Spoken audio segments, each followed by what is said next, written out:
enquanto posicionamento político, entendi e entendo que o racismo ele é um marcador central dos debates, e por isso eu já digo que é necessário que tudo que a gente for discutir, seja na biologia, seja na psicologia, seja em qualquer área da educação, administração, ou o que for, a gente precisa racializar os debates, porque a nossa história, ela é marcada por um perfil racial. E por quê, né? Pode passar, por favor. Porque a primeira coisa, eu acho, é dizer que a gente tem a colonização e a escravidão como um marco histórico, que não só é um marco histórico, mas que é estruturante para a nossa sociedade. Além disso, o Brasil ele foi o último país a abolir a escravidão. Então isso diz muito sobre um processo que acontece até os dias de hoje, que é a naturalização do sofrimento desse corpo negro.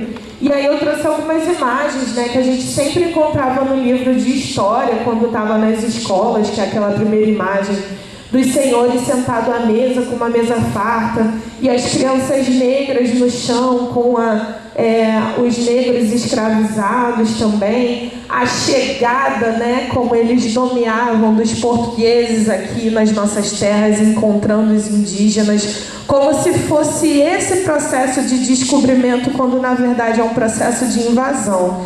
E aí a escravidão, ela construiu uma legalidade para que esse corpo negro não tivesse acesso a nada. E quando eu digo nada, eu estou falando um corpo negro que não tem acesso, como diz ali a chargezinha do Latuf, não tem acesso à educação, não tem acesso à saúde, não tem acesso a lazer e, obviamente, não vai ter acesso à qualidade que vai permitir com que ele usufrua de um meio ambiente justo.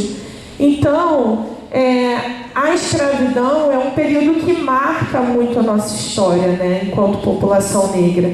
Um exemplo também que eu trouxe ali na imagem é uma revista que eu tenho em casa, que é aquela da história, uma revista bem antiga, assim, que traz várias perspectivas. E essa revista, ela fala sobre a educação eugenista, ou seja, no período depois da abolição, os sistemas de educação que existiam tiveram que obrigatoriamente incluir os filhos e filhas de escravizados para receberem uma educação. E aí, por uma justificativa que vinha desde a colonização através da Igreja Católica, que os pretos eram sem alma, que os pretos não tinham inteligência, a educação eugenista foi uma política construída que afirmou que as crianças negras não poderiam ficar com as crianças brancas porque elas iam contaminar essas crianças. Então, desde sempre, essa naturalização do sofrimento desse corpo negro. Pode passar, por favor. A gente ainda teve outros marcos históricos que fazem com que a gente precise pensar o racismo como fio condutor, que é a Revolução Industrial, que aí dá pra gente pensar bastante na área ambiental, né? A Revolução Industrial que substitui o trabalho humano por um trabalho mecanizado, mas que, mais do que isso, vulnerabiliza os trabalhadores, coloca os trabalhadores em uma condição precária. Então, a gente tem ali um sistema produtivo que o objetivo era o crescimento desenfreado e não a manutenção das vidas que estavam ali. Então, quem que deveria viver e quem deveria morrer? Pode passar. E aí, essa industrialização que começou a acontecer no século XIII, né, ela foi muito marcada e muito determinada por uma questão de baixos salários, porque se eu tenho uma industrialização onde eu não valorizo a mão de obra, quer dizer que as pessoas que estão trabalhando ali não são bem remuneradas, então elas constroem também uma cidade com baixos salários. E é isso eu trouxe um pouco para justificar da onde que vem a habitação precária que é destinada a essas pessoas que estão em maior vulnerabilidade. Como que você vai, até hoje, né? Como que a gente vai habitar um local que nos traga uma qualidade de vida se a gente não tem uma remuneração adequada? Então as pessoas elas foram destinadas por conta dessa urbanização com baixos salários, né? Quem fala muito disso é o Celso Furtado. e eu acho, e defendendo o que eu falei no começo, né, eu acho que as diversas artes, ele é um economista, as diversas ciências, as diversas artes precisam conversar, porque é assim que a gente consegue entender perfis raciais, por exemplo. Então, aqui, né, essa população que habitando as cidades sem um uso e uma apropriação adequada e igual, né, igualitária, e a gente tem as populações mais pobres, que majoritariamente eram as populações negras, que estão sendo direcionadas para esses espaços não centrais. Então, algo que justifica aí, mais uma vez, quem é que deve morrer e quem é que deve viver nesses espaços, né? É uma questão estrutural histórica, não é algo que está surgindo hoje por conta da ascendência do termo racismo ambiental. Pode passar, por favor. E aí, atualmente, né, a gente tem, por exemplo, antes disso, da industrialização de baixos salários, que faz com que as pessoas comecem a habitar territórios onde tem mais deslizamento de terra, tragédias ambientais, falta de água, falta de infraestrutura. A gente tem a Revolução Verde, que acontece ali em 1950, mais ou menos, não sei se está me falhando a memória, mas que vai, ao invés de pensar na sustentabilidade, num sentido de reconhecer a população como parte da natureza, vai afastando esse ser humano da natureza e aí permite, por exemplo, o uso indevido de agrotóxicos, né, que vai exterminando as populações de uma certa forma. E aí, atualmente, o que a gente está vivendo por conta desse saldo negativo que ficou de construção histórica da nossa sociedade, a gente está vivendo o que a Carolina Maria de Jesus já denunciava em Quarto de Despejo, que é uma desvalorização e uma anulação dos direitos de uma população que está em uma situação de vulnerabilidade socioambiental mais crítica. Então, esse período que a gente vive atualmente, tem dois pesquisadores que eu gosto muito que chamam de capitaloceno, que é onde o poder destrutivo orientado por uma organização capitalista vai naturalizando a violência, a destruição dos corpos e a destruição do meio ambiente. Então, quando a Carolina Maria de Jesus falava lá em 1950 que às 8h30 da noite eu já estava na favela respirando o odor dos excrementos que mescla com o barro podre. Quando estou na cidade, tenho a impressão que estou na sala de visita, com seus lustres de cristais, seus tapetes de veludo, almofadas de cetim, e quando estou na favela, tenho a impressão de que sou um objeto fora de uso, digno de estar num quarto de despejo. Então, quando ela fala isso, ela está sintetizando tudo que a gente viu até agora, que é a questão da escravidão, a questão da industrialização, que foram processos marcantes da nossa sociedade, que vão colocando cada vez mais essas populações em uma situação de desigualdade ambiental. Pode passar. E aí, essa situação de desigualdade, né, e o termo, a palavra desigualdade, o Allier, que está lá no Ecologismo dos Pobres, que é um livro também muito interessante, fala que esse termo, o desigual, é muito importante para que a gente entenda a própria distribuição das coisas na nossa sociedade, como, por exemplo, as políticas públicas. E essa não distribuição vai fazendo com que cada vez mais a gente veja a naturalização da violência dentro das comunidades. Aqui eu trouxe algumas imagens minhas que são do território onde eu atuo, que é em Magé, na Baixada Fluminense, não sei se vocês conhecem, bem perto daqui, inclusive. E esse ambiente foi um ambiente dado às comunidades tradicionais de pesca, quilombo, agricultura, mas com a naturalização da violência, o que essas comunidades recebem é uma destruição dos seus habitats. Pode passar. Que se revelam em dados, né? Então aqui eu não estou falando de achismo nem de subjetividade. Eu estou falando de uma naturalização da violência que é institucionalizada e quase que politicamente permitida. E é por isso que a gente chama isso de necropolítica. Então, as comunidades que são mais responsáveis por manter um ambiente saudável são também as comunidades que estão sofrendo com crimes ambientais e destruição dos seus territórios. Pode passar, por favor. Então, eu fiquei me perguntando o que vem depois da chuva ou da tempestade, né? Que é o tema aqui da conversa de vocês. E eu acho, né, pelo menos para mim, a chuva e as grandes chuvas são um trauma. Eu não gosto de chuva. Eu tenho medo de chuva. Se hoje estivesse chovendo, eu não viria, porque eu fico com medo de sair de casa. Porque para muitas pessoas, depois da chuva vem um banho de chuva. Ou durante a chuva você vai lá, toma aquele banho de chuva refrescante, você dança, eu botei até aqui a referência daquela música, né? I Sing in the Rain. É isso. Para muitas pessoas vem isso. Para outras pessoas vem o combate à estiagem, então a renovação da terra. Mas para muitas pessoas que estão nessa situação de vulnerabilidade, vem a tragédia, a dor, o medo e a morte. Pode passar, por favor. E isso tudo porque existe uma construção social do risco, que é algo politicamente organizado, que vai fazendo com que a crise climática impacte em maior escala grupos sociais com condições específicas. E que condições específicas são essas, né? Então, a gente está falando de pessoas que têm os marcadores sociais da diferença, que é uma categoria também que a gente estuda, o que vai com as características que vão compor esse indivíduo. Então, que são essas condições específicas? Classe social, racialidade, gênero, orientação sexual, geração, região, religião, etnia. Isso vai fazer com que esses grupos sofram com maior escala. Pode passar, por favor.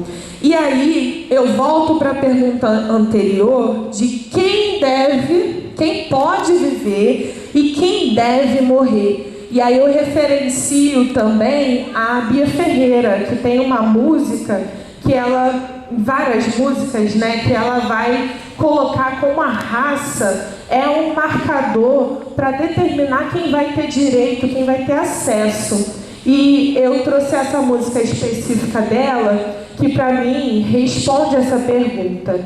Ela fala: hoje não tem festa, hoje não tem hino nacional, hoje não tem bunda para rebolar. Se você está ouvindo esse comunicado, é porque essa guerra é contra nós, necropolítica. Então a necropolítica é a política que vai determinar quem deve viver e quem vai morrer. Então, as pessoas que têm um corpo rentável, que conseguem produzir no sistema do capitaloceno, do capitalismo, que conseguem trazer um retorno de lucro, e a gente está falando de dinheiro mesmo, de produção de trabalho, de força corporal, são as pessoas que devem morrer. Mas aqueles corpos que para o Estado são muito caros de manter, esses corpos não devem existir. E isso é o que dita mais ou menos a necropolítica. Aqui eu citei a Bia Ferreira, mas a gente tem o Attila Mbembe que fala sobre isso, o Michael Foucault, nunca sei se é Michael ou Michael, mas são pensadores que também vão falar dessa política. Pode passar, por favor.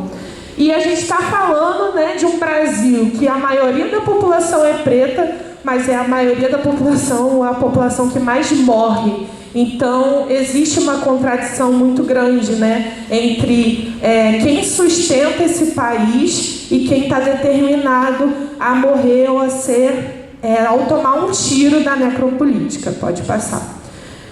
Agora eu vou tentar correr um pouquinho, que meu tempo já está curto, mas isso tudo para dizer que a questão ambiental, a desigualdade ambiental tem muita relação com o racismo. E essa injustiça ambiental, ela é organizada a partir do racismo.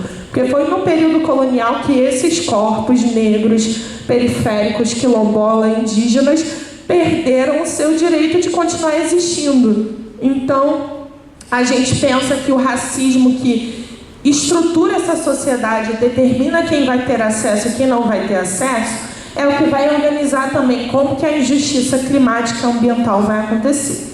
E aí, pode passar, a gente traz o termo racismo ambiental. O racismo ambiental são políticas ou ausência delas práticas diretivas, né? O que vai fazer com que a naturalização do corpo negro esteja no lugar de violência, né? Então, o racismo ambiental é esse fenômeno sistêmico que vai organizar a sociedade e que ele mesmo vai ser organizado a partir da necropolítica, né? Eles andam assim, de mão dada. Pode passar, por favor.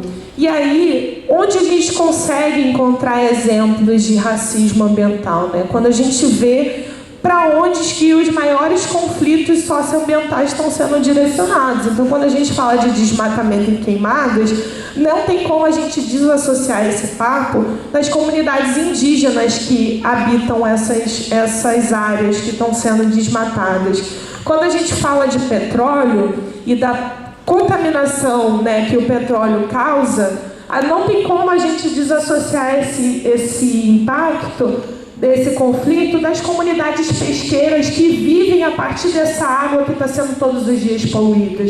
Quando a gente fala de mineração, não tem como a gente esquecer das comunidades quilombolas que são removidas do seu espaço, onde elas nasceram, onde todas as suas gerações nasceram, mas que estão perdendo ali esse território para que a mineração aconteça. Quando a gente fala de poluição, não tem como a gente deixar de contar o caso da população de Magé, que sobrevive, né, a partir do lixo que é gerado no lixão de Bongaba. E quando a gente fala de racismo ambiental, não tem como a gente deixar de falar de vulnerabilidade e aí perceber, né, naquele mapa que eu trouxe, que é o mapa da desigualdade produzido pela Casa Fluminense, que vai evidenciar que os municípios onde tem maior população negra é um município onde as pessoas são menos atendidas pelo CRAS, né, que é aquele Centro de Referência de Assistência Social, ou onde os municípios que mais são impactados pelas grandes chuvas, né? Então, o que vem depois dessa tempestade? Também é uma pergunta que se responde com outra pergunta, né? Que quem deve morrer, quem deve viver e quem precisa permanecer nesses espaços. Pode passar, por favor.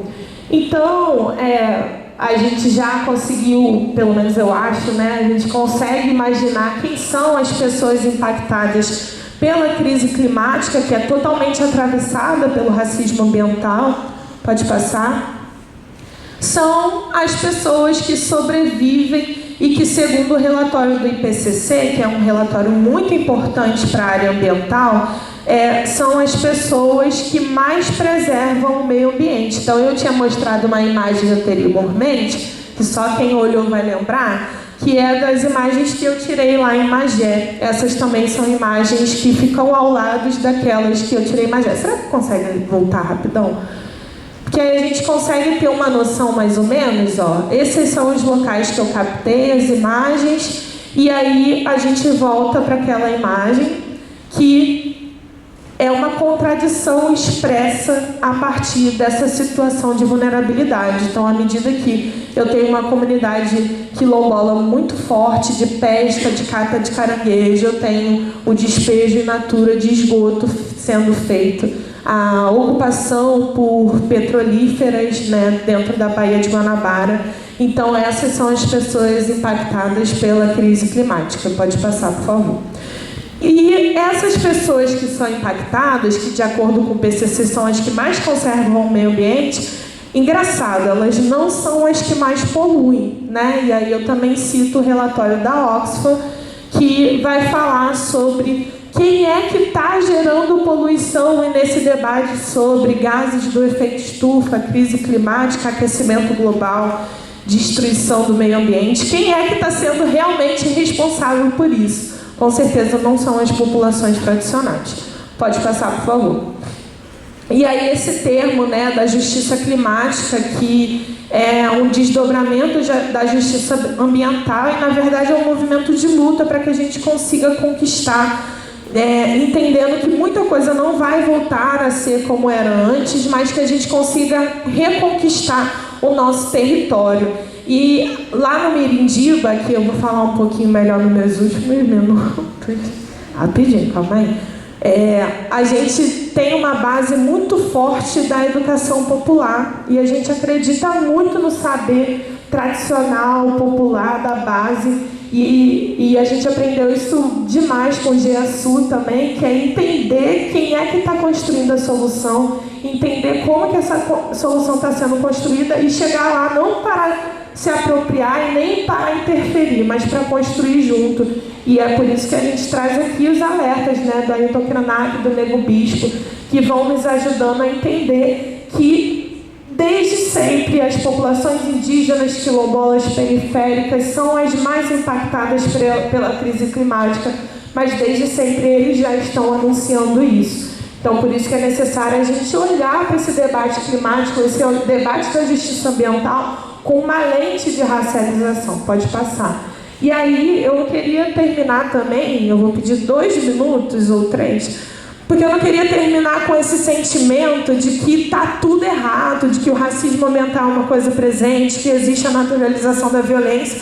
Eu acho que a gente precisa ter a dimensão disso. Mas hoje o debate que a gente precisa fazer aqui em conjunto é como que a gente vai enfrentar isso, como que a gente vai passar por cima dessa situação. E eu tenho pensado muito no Sankofa, né? Que é quando a gente olha para o nosso passado e esse passado ajuda a gente a caminhar em frente, ajuda a gente a construir um futuro, e é mais ou menos o que eu, enquanto pesquisadora, tenho feito há um tempo, né? E isso é importante para que a gente tenha força para continuar e para que a gente tenha força para construir no coletivo. E acho que não permitir que essa dor chegue em mim e não permitir que essa dor chegue nos movimentos é o que faz hoje eu estar aqui podendo conversar com vocês. Acho que o outro é o último, algumas referências, o Instituto, meu contato, caso vocês precisem. É isso, muito obrigada.